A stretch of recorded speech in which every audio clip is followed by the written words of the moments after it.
Hello and welcome to Dance Chat with Aubre Hill. I am your host for this new series, and I'm very excited to be bringing a wide range of different interviews and conversations with different dance artists, understanding different perspectives, histories, stories, ideas, inspirations. We're going to get into all kinds of fun conversations. So thank you so much for joining in and enjoy. Jamilla Al Wahid began studying Middle Eastern dance at the age of 8 from her mother Fatima, as well as taking classes from various instructors throughout the United States and abroad. By 1981, she was in high demand as an inspiring teacher of Middle Eastern dance, music, and interpretation, with their specific concentration in classical Egyptian. Her growing interest in jazz, African, modern, and hip-hop dance forms led her to obtain an Athletics and Fitness Association of America certificate to teach at various gyms in the Sacramento area, as well as at her mother's cultural dance studio. 2 years later, she acquired her certificate in massage therapy and then into skincare. Using her spa skills, she landed a position in a prominent 5-star hotel in Beverly Hills until 2013, when she relocated to Napa Valley, working in luxurious hotels while opening her own wellness studio. Her creative interests continue to flourish, and Jamilla is now working on her degree in culinary arts while offering her skincare and body method in Carmel by the Sea. It is my great pleasure to welcome Jamilla Al Wahid. So we'll jump right in. So Middle Eastern dance has been a part of your life from the very beginning. I mean, you started as a very young child learning with your mother. You have particular memories of when you saw the dance and you're like, I want to do that. It's so there like been some there I guess probably because I was like 7, 8, there's so many things that has it's brought me to this. But I was talking to my mom last night and I said, you know what? There was a time where we went to a venue and I saw Farouz Aram, and I was trying to figure out, it was like either a nightclub or anything, because it's funny, now that wouldn't have been okay for for an 8-year-old to be in a nightclub. But I was brought everywhere, and it was funny. So we were talking about that, but I just remember her. I was watching her and I was just like,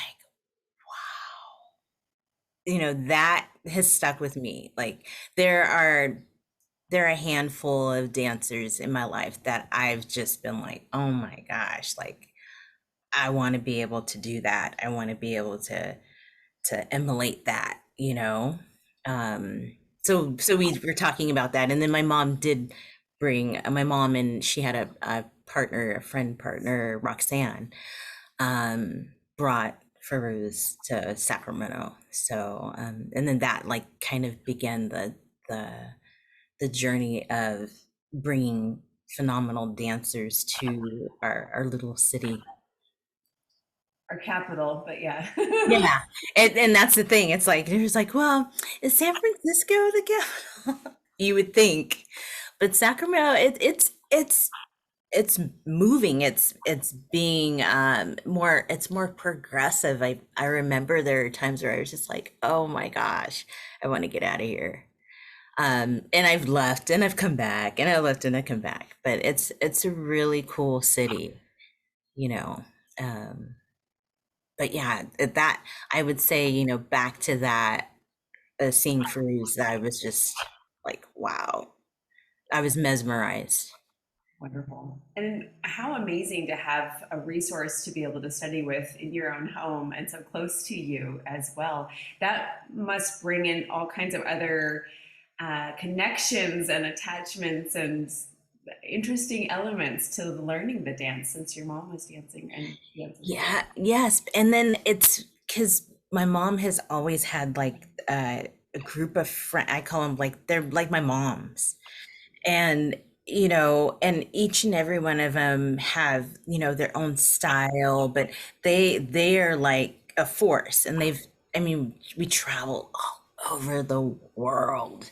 You know, like it's amazing to see them dance. I've danced with them in troops. I've, you know, been their stage handler. I've been, you know, the music person, the costume holder, all of those things. But to see them and then see them now, it's been such a I feel like I was talking with one of them, Shadia, is a person close to my heart. And she was like, you know, you're my Renaissance woman. And I was like, you guys have poured into me. You know, they have I feel like they've created me. Each and every one of them have had a part of my evolving in dance, you know. It's been wonderful to see that and to grow up in that, you know. You don't really get that when you're getting into belly dancing, right? It's like, oh, I'm going to take classes, but to grow up in that is it's very special. It is, and I think, very empowering for the heart. Mm, yes, and then at the time, it's like I didn't know that. You know, it's just I'm just now knowing that how how special that was and that it is. You know. Um, but you know, when you're a kid, you're just like, oh, I want to hang out with my friends, but we have to go dance at this Renaissance festival. We have to do this workshop. So, yeah, that's the part of it that is like, oh, you little brat. Hindsight's beautiful for those things. It is. Well, and sometimes influence and impact can be best seen from a bit of a distance. And your mother has been a great influence on so many dancers across California and beyond. What would you say are some of the biggest, best lessons that she has offered and gifted us with? I say, I say having fun because it's like when you're around Fatima, like my mom is just so like she is fun when she dances, like and fun when she's teaching and not to be so serious. Like she has this way with her where it's just it's priceless and her expressions with her eyes and her movements. But I would say her thing is like, you know, you want to have fun with the dance, you know.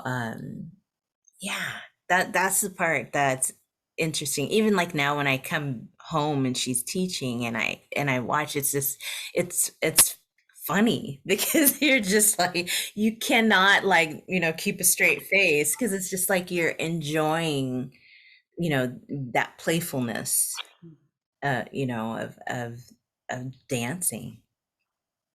And joy is so powerful, like it's transformative, really, in so many ways.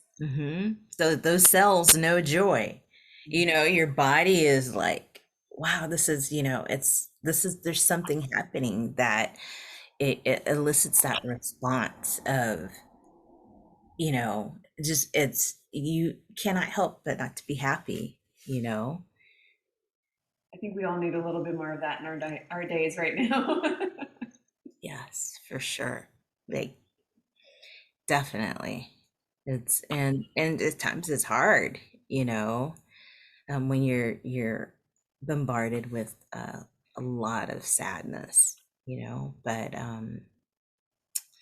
yeah, the playfulness and enjoyment in dance is what she teaches. She teaches just and she's so wise, you know. You know, she just a pool, a endless pool of knowledge. I mean, even not just with dance, but just in life. You know, I've been very fortunate to have, you know, a mother that she's my friend. You know, she's like my best friend. Like I could come to her and say, "Hey, what about this?" or "What about this movement? What do you think?" You know. Oh, that's beautiful. Is there a particular performance that you have done that really resonates to you to this day? When I did Ricasa, um, I had I had had a surgery, and it like turned my whole world around. And I was like, okay, I'm going to be able to do this. I'm going to be able to go to Ricasa and dance. And so many people didn't know what was happening, but I was like, I'm going to put that happy song at the end of my performance. And so I was just like, yeah, I'm going to do it. So I put it at the end, and it was like, oh, I think it's on YouTube somewhere, but I put it at the end, and everybody got up on the stage. It was just, I'm telling you, it was like, it was the best party ever. Like, we danced, and it was just so like, you go from this classical Egyptian, and then the drum solo, and blah, blah, it's done. And then in the wings was Jordan Dancer, and she comes out when the song comes out, and we just and you know, a handful of people knew what I was going through, and so they just knew, and then it just resonated. Like, everybody just, felt. Plus, that song is just, by Pharrell. That song is just, you put that on, you cannot not be happy, right? So that performance, I would say, yes, that really, really has stuck with me. It sounds like that beautiful sense of social community connection and just gracious celebration. Yes. Yeah, everybody, like kids were there. It just was like, it was awesome. I I I've had some cool performances, but as far as like coming out of a dark space into light, and having people like around you that love you and support you, that was it. Oh, that's beautiful. So you mainly express and study in the space of classical Egyptian. What particularly captured your heart about classical Egyptian? I would say like the old movies. Like, I would watch those movies. I don't know Arabic. I do have a tutor, but I don't. She laughs at me. But yeah, it just is so, they were so captivating, because you're hearing like you're seeing this love story or something play, and then you see uh, Nadia Gamal come in, or you see a Najwa Fouad or Suarzaki. Like, I just was captivated, and back then, like with the VCRs, when it was like separate, and then you had the remote with the cord. Like, I would just watch it. I do like slow motion of watching like how they would move, and I just was that, classical Egyptian is just it's my thing, too. And like the drum solos, oh, it's amazing. Their movement, their costuming, um, the subtle but powerfulness of their moves, their foot placement. I just totally, what I was so intrigued with the style. When I was looking through a variety of your YouTubes and such, those would come up in comments a lot. They're like, "Oh, she moves just like Herzaki," or Oh, "Oh, this is so like the old classic style." And it was really beautiful to see people's recognition of it, because it is such a subtle style, and especially in looking at so many of the contemporary kinds of stylizations, which have turned into much more overt kind of movements. right. um, that subtlety, I always wonder how it will sit in an audience that may not necessarily have grown up around it or have a sense of appreciation for it already. But there is such ownership, there's such poeticness in it, right? There's an ease in the way that you come into the space. There's a claiming in the way that you come into the space as well. I just love. Thank you. And then just this really beautiful internal musicality that, yeah, just feels so effortless. Thank you. I I love like the I love the intricate part of of music, you know, whether it's, you know, classical rap. I love like those. I my ear tends to go for that, you know, not so much just the typical part of the melody, right? I like to go deeper in that of what is happening, what is that sound, what's going on with that. And I think when you're doing that, it's less predictable, right? In doing either like choreography, which I detest, by the way. I hate choreography. I just can't. I just, and it sometimes it drives like my students crazy because I'll be like, okay, we'll do this. And then I'm like, oh, and then I'll be like, no, no, you did that. You turned it. No, that was the other movement. And I was like, oh, we're not doing choreography.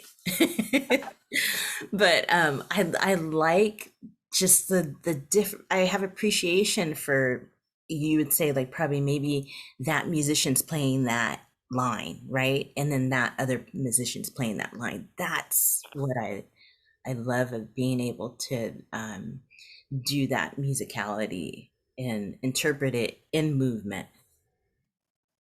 Is that something that you specifically teach your students about, like the listening side of things? Yes, yes. And we'll I'll point it out, and we'll do it over and over again, and I'll point that part out, and then I'll be like, "Oh, okay." You know, or I'll you know, horribly try to hit it on a drum. You hear that part right there. Um but yeah, that's a part that of when I teach that I find is really important, you know, of it. Just it's kind of like that muscle memory, you know, of hearing that and playing it over, and you know, knowing when that's coming in, right, when that part of the music is coming in. uh, Without anticipating it, right? Because there's that sense of being pulled by the music as well, right? And not kind right. of, yeah, giving it away. Mm-hmm. That's true. That's beautiful. Yeah. Well, you've mentioned a few of like the great kind of golden era stars. Are there particular dance artists that really inspire you? I have to I like I have, yeah. I would say Bobby. Mm. I was able to, and I call that, that was an era, like to witness that. You know, it's like we're like, okay, we're going to New York. Okay, we're going, you know, San Francisco. To be in a space, like I said, like not even being aware of that, right? Now looking back, I'm like, oh my, you know, goose pimples of what he brought to the dance, you know, and then that's in part of like choreography. They would be intricate, they would be long, and he would just point out just pieces of the music that you just like, this is incredible, right? To be able to witness that, um and to witness other dancers being in that space, you know, other big dancers being in that space, that we're all like, we're in our little square, you know. That was when the classes were just packed, you know. He is definitely, yeah, he holds a space in my heart, you know. Plus like him and my mom, he loved my mom, she would always bring him hot peppers, like that was his thing. It was like, Fatima, where's my peppers? um but yeah, I he influenced me in a massive way, massive way. um I would say Elena, she Lentini, oh, she is incredible. I say Meshuga because when I would say I was probably about 16 or 17, or maybe even younger than that. I I tried out for Belly Dancer of the Year, and she was my coach. And she's been my coach ever since. You know, her and Carl have been great mentors, and she's magic, you know, when she dances too. Um, yeah, there are people that are just like Horatio. You know, I remember there was a time where we took a class from Bobby, and it was Horatio, Suhaila, and myself. And so we had, you know, he always did the drills of going across the floor and, you know, do it again, or, you know, that wasn't right. And meanwhile, another friend of in the dance that we were around the same age, her name was Calliope. We were like, okay, let's get across the floor because New Kids on the Block are next door rehearsing. So we're get across the floor. Okay, let me try to run over there.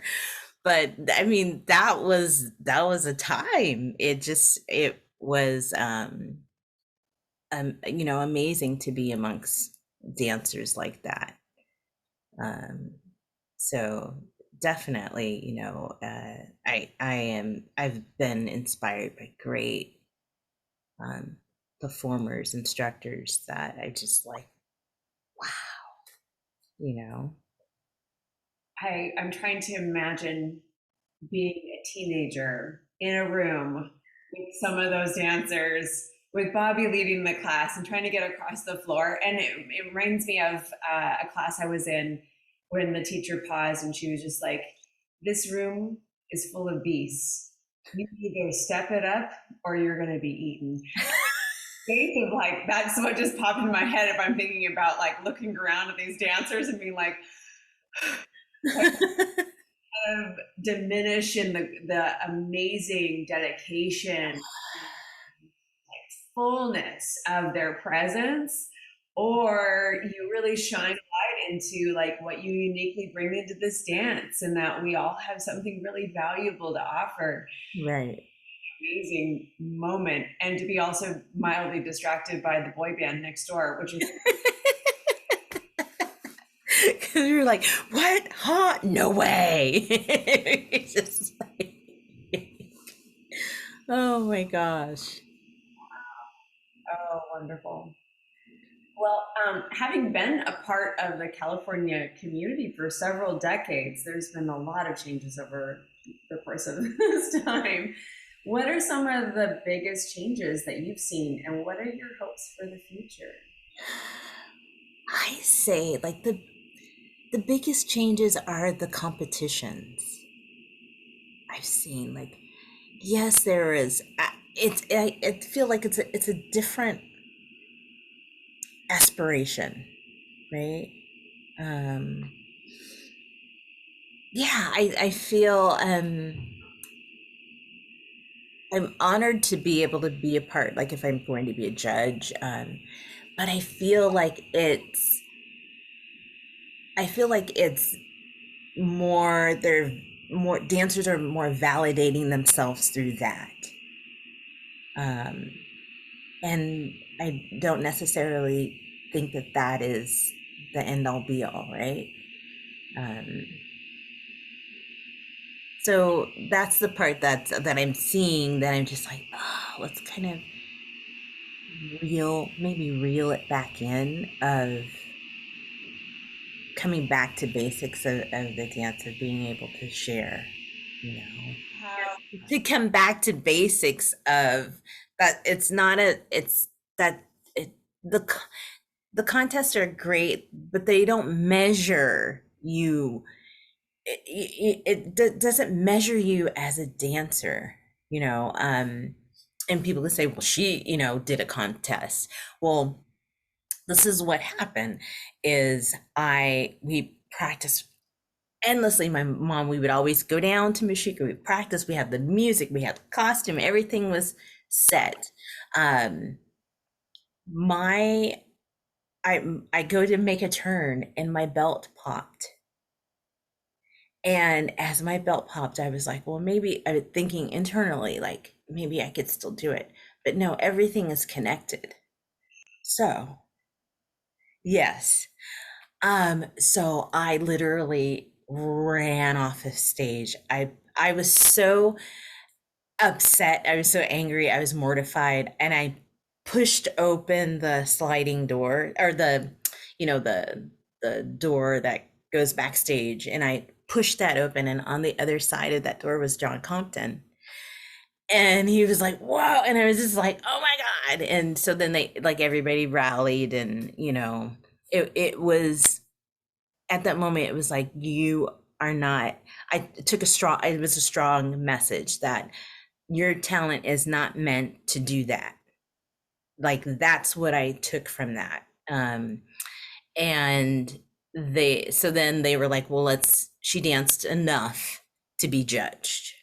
So um we go to do the other part of the performance, and then they're like, oh, well, the music went over.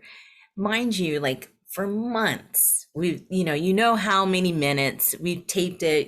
Carl and Michuka had the state of the art equipment, and back then, it was cassette tapes. So for some reason, it went over the time, which it just was kind of, I was like, wow, this is like the dance goddesses are saying no. And that was the last, that was the last that I ever entered a competition. And I want to say that, yeah, I think I was probably like maybe between like 14 and 16, something like that, um, for Belly Dancer of the Year. I mean, competitions have become such a strong way for people to build their name recognition and their network, right, their connections in the community. And it's been, in my opinion, I feel like it's a very concrete way to kind of try to evaluate an art that has like these categories, and that it's a way of trying to like legitimize the art instead of kind of allowing the depth and the vastness of what art expression can be. Mm. So I have a mixed relationship with competitions. And it's perception. It's that moment, it's that instant, right? So and anything too, like, women judging other women, it's it's been for since the beginning of time, whatever. But I feel like sometimes it's not a space for an individual that's really seeking approval, because sometimes, in your notes, if you're clear and concise and speaking from a place of your experience and truth, it may not sit well either. And although it's a big community, it's a small community. So it's kind of like it there are positives, obviously, to it. But for me, I feel like there's other ways to validate your ability to get out there, your ability to express and learn and grow. I think maybe there should be like a contest of showing people what to expect, and like, do you really want to put yourself out there? Are you ready to put yourself out there? um and yeah, I mean, it is definitely one of those things that I struggle with. But I definitely, if someone came to me and they wanted to be coach, I would express to them what I'm saying to you, and help them, and also, like, from learn from my traumatic incident. But yeah, that's like the changes that I'm seeing in the community. um and the supportiveness, I would like to have more, um because it's not like how it used to be, you know. I feel there was just growing up, I feel like there was just more support in the dance amongst us, you know, of having, my mom would bring, I mean, my mom has brought so many big names to Sacramento, like for so many years. And we go to other places, we go to other states, we go to other venues and support people, because that's just that's how we were, you know, immersed in the dance, you know.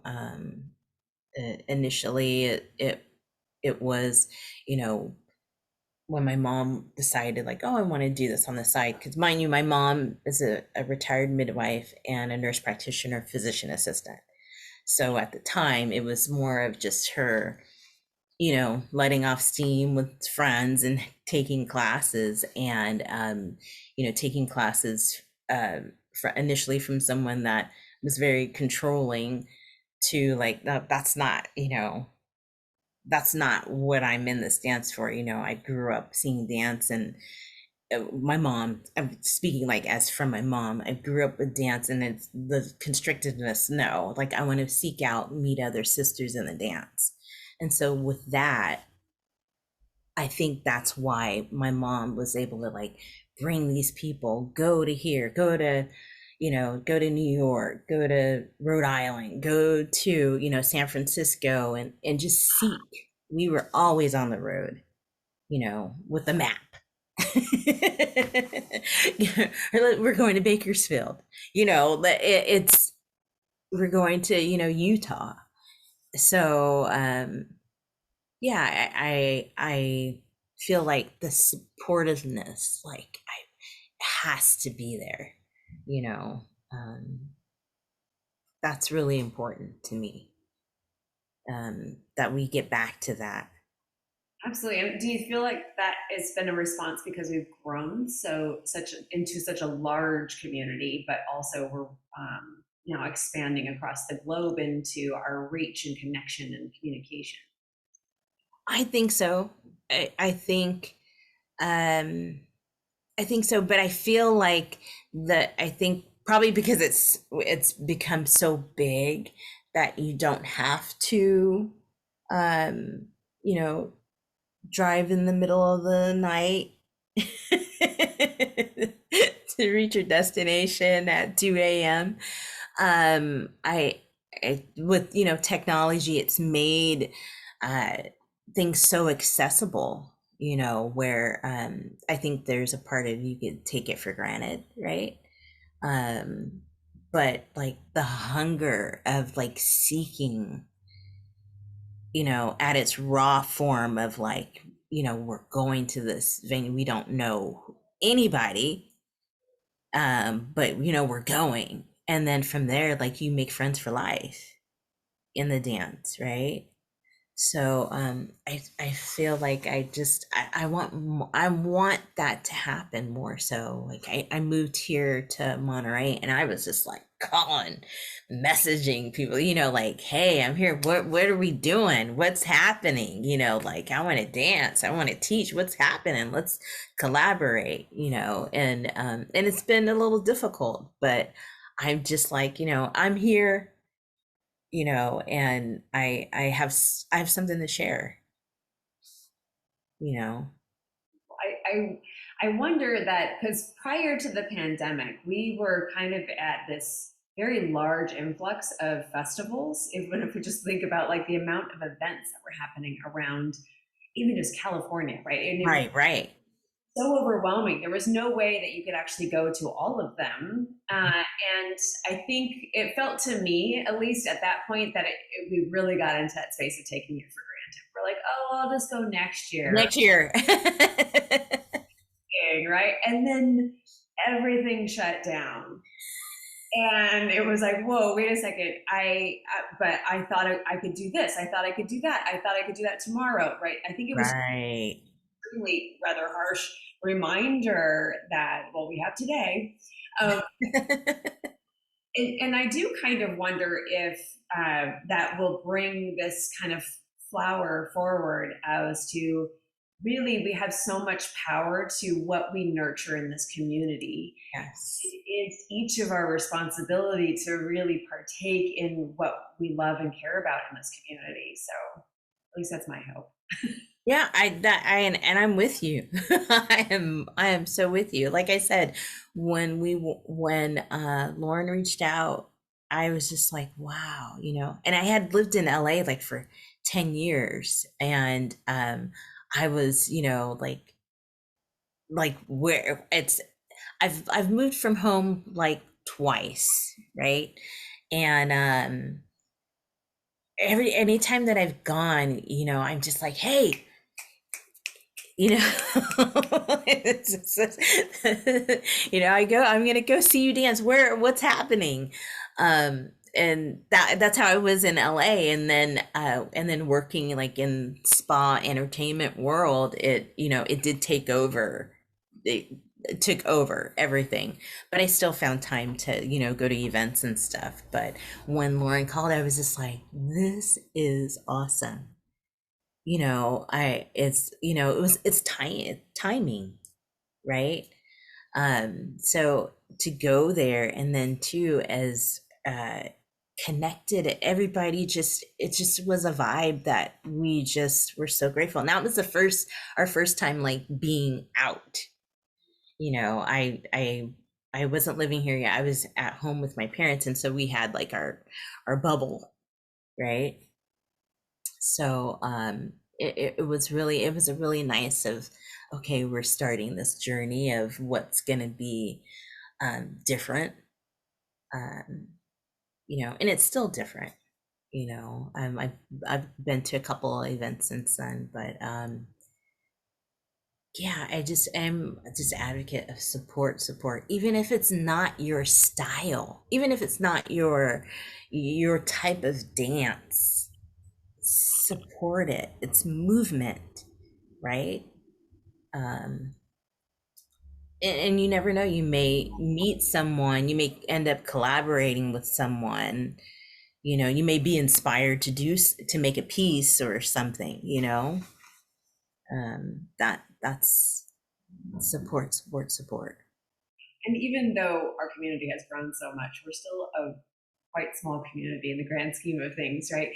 All boats rise together. If we get a chance to really get like communicate and connect and support each other within all of our endeavors, what amazing creative things can move forth. Right. I mean, it's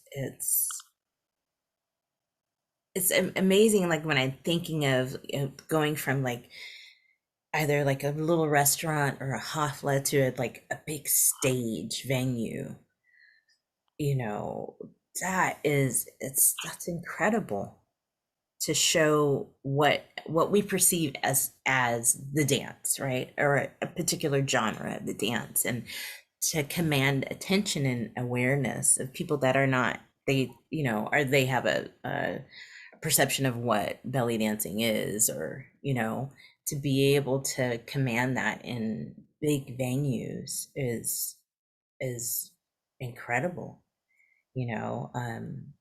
While I went to private school, and I had nuns as teachers, and so when I had to go and teach a workshop or anything like that, it's telling a nun that you're going to go teach a belly dancing but they got it. They understood, like, this is an art, and so I would get my my assignments so that I could take with me and go teach, because I started teaching when I was 16. So it just have that recognition of like, that's an art. I'm sure that they probably had little cackles in the back. Teenager going to teach belly dancing class, or workshop, whatever. But I appreciated that they allowed me to do that. Yeah, and it's on a grand stage all over the world. People are seeing, our dance form, or even pieces of our dance forms in other genres of dance. It's amazing. Well, and along those lines, as an artist, you have woven together this amazing career that has overlapped in a wide range of different fields, from fitness to massage and spa to now culinary arts. Congratulations on your. Thank you. How has dance been a part and woven into all of those elements of things, or has it been difficult at various times? It has. I feel like it's like an instrument, because I'm able to use my instrument in, if I'm doing a facial, just the rhythmicness of it, the even the stillness of it, right? Even massage, like I find myself just being just, if I'm playing whatever music, just in that, it's like a melody of body work, right? um and I sometimes I'm like sitting there, if I'm working on something, it's like, I wish that was me. I wish I was on the table. Because it's just like the movement, it's dance, aesthetics, my food placement, and like how I'm envisioning how a plate should look if I'm going to eat it. What are the colors of it?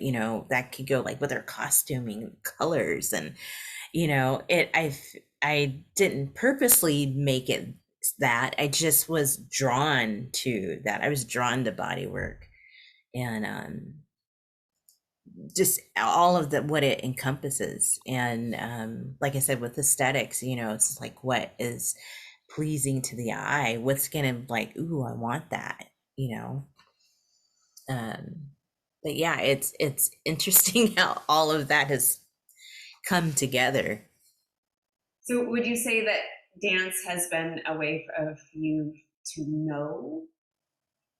Yes, but I am very in tune with body mechanics. I always say, when I go to either I give a facial or a massage, like, I can read your body, but I can't read your mind. So you have to let me know, like, pressure wise, if something's uncomfortable, I could kind of, but with dance, it's the body movement, your body mechanics. um when I first started doing massage, going to school, you have to do your hours at the end. And like, I was almost done, and I had this really big guy, and he wanted a lot of pressure. And so, your brain goes, okay, pressure, right? Instead of pressure, right? Of using that body. And I tore a tendon in my arm. And so I was out for like 3 months. And when I went back, I had instructors show me the body mechanics. And they were like, just like when you dance, you're using the leverage of that into the body work. And from then on, that has been like such a gift, because then I'm like, okay, I'm doing the strokes, I'm doing the dance placement of pressure with my body versus with my hands, right? So it's influenced me. I mean, even going to like doing Mezzoline's dance camp, I would have little spa bazaar, and people could just come and get worked on. And different venues, I do that for belly dancers, because we need that. We're using our body, we're taking like 4-hour workshops, and then performing that night. It's a lot. So yeah, dance has definitely influenced all aspects of my life and what I'm doing right now. And too, with food, this the you remember that movie, the like like Water for Chocolate movie, where it's like I truly believe like when you're cooking something, like you're putting your energy, you're putting that in to the food. I totally believe that. And to see someone eat what you've made, it's just that feeling and the expression on their face. It's as if it's as if they know like the love that you put in it, you know. So all of that comes, I feel like, comes together. Nice. So yeah, there seems like there's a lot of feed back and forth between all of it. Mm-hmm. Wonderful. So what would you say would be your ideal creative dream for your dance? I would love to have a dance collective that would encompass um, movement, not just one type of dance, but all facets of dance as I see it in my mind. Oh, your little kitty came in and came out. I would love that. I would love a dance collective of life of my life. That's what I would, the being able to see artists perform that and act that, that would be a dream. And now you've said it out loud, so we'll see. Yes, manifest. And then along those lines, what would be a piece of advice that you would give and share to dancers today? Be patient on your dance journey. Be patient on your dance journey, because you never know what what you're seeking out may not come to fruition, right? And roadblocks. There are times where you need to step away from dance, and kind of have that inspiration ruminate for a bit and then come back. Being patient on that journey, and not being so this that, or when I get this and that, or if I get this title, if I just be patient on it. Those things will come if they are to be yours. And um, also, and don't forget the people that are around you in that journey. Don't forget um, those people that support you. Yeah, that I would say, if anything. Yeah. The patience thing, I think, is such a beautiful and hard lesson, especially as we have grown in the technology world, right? Is instant. Yeah. Right? If we have a question, we go online and we can get the answer right away. There's such this sense of immediacy, or we get distracted into something else. And yeah, this dance has definitely brought in so many lessons to me, but that one in particular, right? The richness, the depth that comes with time, and that cannot be forced. No, it can't. It really can't. It's and I think that's where you get burnt out. you know um I've maybe stepped away from dance for like a couple of years, I would say, but that was just because I was trying to establish myself in my work life. um I've never had to like rely on dance as a way to pay my bills. I know that so many dancers rely on that, but coming from like my family, like we do multiple things, and dance for me is like my release. So if I it's nice to be able to do workshops. I don't do a lot of them. But if it became to be work, that would be the burnout. Um, because that I go to dance as my release, my solace, my inspiration. You know, like when I perform, I check out. I go to another place, and um yeah, if it was like you have to do that for work, yeah, I wouldn't be able to do that. It's a different type of burden for sure. Hmm.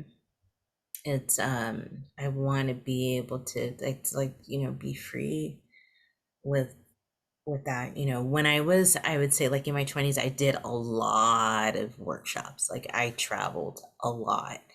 um and I would say if I did that like now, definitely burnout. But it was just different then, you know. um but I love to be able to do workshops and perform, but I'm definitely more inspired when it's not a forced thing,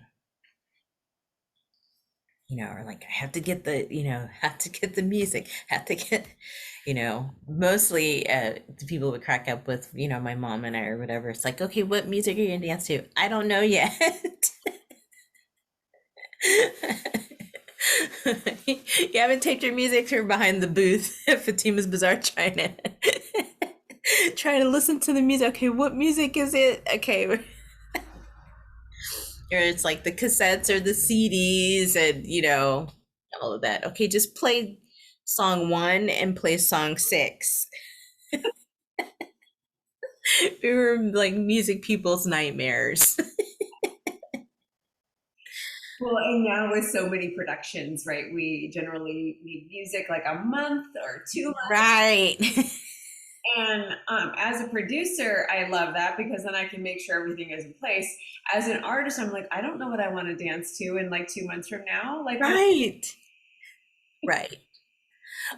Yeah, that's for sure a thing. Because you're just like, if you hear something, it's like, oh, I'm inspired by that, you know. But yeah, I get it. It's, you know, everything has to be seamless in that. And so you just tell the mind, this is what we're doing. and hopefully find that spark of inspiration that you originally liked. Right. Well, Jamila, it was wonderful to speak Oh, my pleasure. so very much, and I'm so looking forward to Legends. It's going to be epic this year for sure. Oh my goodness. I'm just like, I'm sure it's gonna be sold out. Like, it's, people are just gonna be like, oh wow. You know, because in essence, it really, you haven't had it really, you know. And last year was that first time of really doing both hybrid and in person, and Right. we opened that box. We know how to use our technology now, so we're doing that again this year, and it's very exciting because that way the people that really would like to be in the room and can be in the room will. Hmm. People from that can't travel or Right. being in a studio yet or whatever the case is, that they can still partake in a way that feels good to them. So Yeah.